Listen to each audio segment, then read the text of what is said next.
بسم اللہ الرحمن الرحیم نحمدہ ونصلی علی رسولہ الکریم اما بعد۔ پیارے پیارے بچوں، ننھے منھے پھولو، اللہ تعالیٰ آپ سب کو ہمیشہ خوش رکھے۔ الاحسان اکیڈمی والے چچا کی طرف سے السلام علیکم ورحمۃ اللہ وبرکاتہ۔ پیارے بچوں، ہماری کہانی چل رہی ہے مسجد اقصیٰ اور فلسطین۔ اس کے 11 حصے ہم سن چکے ہیں، آج ہے 12واں حصہ۔ پیارے بچوں، جب سے اسرائیل بنا ہے، پاکستان نے اس کو تسلیم نہیں کیا۔ یعنی پاکستان کے لوگ یہ کہتے ہیں کہ یہ ملک ہم مانتے ہی نہیں، اس ملک کو، یہ تو دوسروں کی جگہ پہ جا کے قابض ہو گئے ہیں، مسلمانوں کی جگہ پر آ کے انہوں نے قبضہ کر لیا ہے، ہم اس کو ملک مانتے ہی نہیں۔ سعودی عرب والے بھی نہیں مانتے۔ اس طرح بہت سے مسلمان ملک ہیں جو کہتے ہیں ہم اس کو ملک مانتے ہی نہیں، اس کو ختم ہونا چاہیے، اور یہی بات صحیح ہے۔ فلسطین کے لوگ بھی یہی کہتے ہیں۔ تو جب اسرائیل بن گیا اور انہوں نے مسلمانوں کو مارنا شروع کیا، مار تو پہلے سے رہے تھے، انہوں نے پھر مسلمانوں کو مارنا بس نہیں کیا۔ ملک تو انہوں نے بنا لیا، لیکن پھر اس ملک کو اور بڑھاتے گئے، اور بڑھاتے گئے، مسلمانوں کو مارتے رہے۔ تو پھر مقابلے کے لیے مسلمانوں نے کچھ تنظیمیں بنا لی، انہوں نے پھر اسلحہ اٹھایا، پھر انہوں نے یہودیوں کو مارنا شروع کیا۔ اس طرح پھر تھوڑی بہت لڑائی شروع ہو گئی، وہ کبھی شروع ہو جاتی، کبھی رک جاتی، کبھی شروع ہو جاتی۔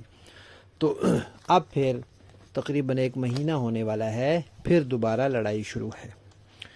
تو پیارے بچوں، جو ہوتے ہیں نا مجاہدین، وہ تو ان کے بچوں کو نہیں مارتے، ان کی عورتوں کو نہیں مارتے، ان کی کوشش ہوتی ہے کہ ان کو ماریں جو لڑائی والے لوگ ہیں، جو فوجی ہیں وہ بھی، اور جو عام شہری ہیں اور انہوں نے لڑائی کی تربیت کی ہوئی ہے، انہوں نے جنگی تربیت لی ہوئی ہے، وہ اسلحہ لے کر مسلمانوں کو مارنے کے لیے نکل آتے ہیں، تو ایسے لوگوں کو ماریں۔ تو اسلام نے بھی مسلمانوں کو یہی کہا ہے کہ صرف ان لوگوں کو مارنا ہوتا ہے جہاد میں، لڑائی میں، جو لڑنے والے ہوتے ہیں یا لڑائی کی منصوبہ بندی کرنے والے ہوتے ہیں۔ جو عورتیں ہوتی ہیں، جو بچے ہوتے ہیں، ان کو نہیں مارنا ہوتا۔ تو وہاں جو مجاہدین ہیں وہ تو اس طرح کرتے ہیں۔ لیکن اب یہ جو اسرائیل ہے، یہ مجاہدین کے ساتھ تو مقابلہ کر نہیں سکتا، تو پھر کیا کرتا ہے؟ پھر عام لوگوں کو مارتا ہے، پھر عورتوں اور بچوں کو مارتا ہے، پھر شہری آبادی پہ بم برساتا ہے، پھر اسپتالوں پہ بم برساتا ہے، پھر ایمبولینسوں پہ بم برساتا ہے، اسکولوں پہ، مدرسوں پہ بم برساتا ہے، پھر اس طرح کرتا ہے۔ وہ کتنا ظالم ہے، بھیڑیا ہے، بھیڑیا۔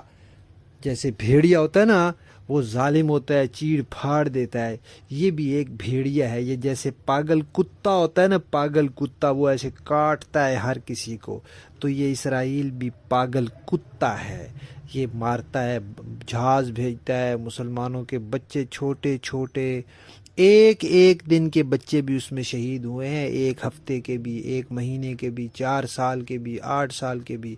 آپ کو پتہ ہے اب تک یہ جو اب نئی لڑائی شروع ہوئی ہے، اس کو 1 مہینہ ہونے والا ہے، اس میں 4800 بچے شہید ہوئے ہیں۔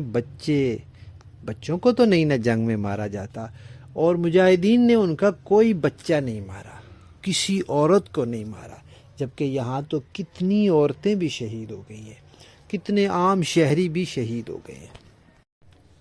پیارے بچوں، وہ جہاں اب لڑائی ہو رہی ہے، وہ جس جگہ مسلمان رہتے ہیں، اس جگہ تھوڑی سی جگہ ہے، اس کا نام ہے غزہ۔ وہ ایک طرف سمندر ہے اور ایک طرف مصر ہے، باقی ہر طرف اسرائیل ہے۔ تو وہ لمبی سی جگہ ہے، لمبائی میں جیسے مستطیل ہوتی ہے اس طرح لمبائی میں جگہ ہے، اس لیے اس کو غزہ پٹی کہتے ہیں۔ تو وہاں کوئی 23 لاکھ لوگ رہتے ہیں، اور جتنے وہاں گھر ہیں، ان گھروں میں سے آدھے گھر اسرائیل نے بمباری کر کے تباہ کر دیے ہیں۔ اب اس وقت 14 لاکھ لوگ اپنے گھروں سے باہر رہ گئے ہیں۔ گھر تو بمباری میں ٹوٹ گئے ہیں، گھر تو تباہ ہو گئے ہیں، وہ بیچارے اپنے گھروں سے باہر رہ رہے ہیں۔ پیارے بچوں، ہمارے گھر میں کبھی رنگ ہوتا ہے، چونا ہوتا ہے یا کوئی کام ہو رہا ہوتا ہے تو ہمیں کتنی مشکل پیش آتی ہے کہ وہ جی ہمارے 2 کمروں میں کام لگا ہوا ہے، کام ختم ہی نہیں ہو رہا، مصیبت میں پھنسے ہوئے ہیں، صحیح طرح نہ بیٹھنے کی جگہ ہے نہ لیٹنے کی. تو وہاں تو پیارے بچوں گھر تباہ ہو گئے ہیں اور لوگوں کو گھروں سے باہر رہنا پڑ رہا ہے. تو پیارے بچوں ان کے لیے دعا کرنی ہے، اللہ تعالیٰ ان کی حفاظت فرمائے، ان کے ایمان کی، ان کی عزت کی، ان کی جان کی، ان کے مال کی، ہر چیز کی حفاظت فرمائے.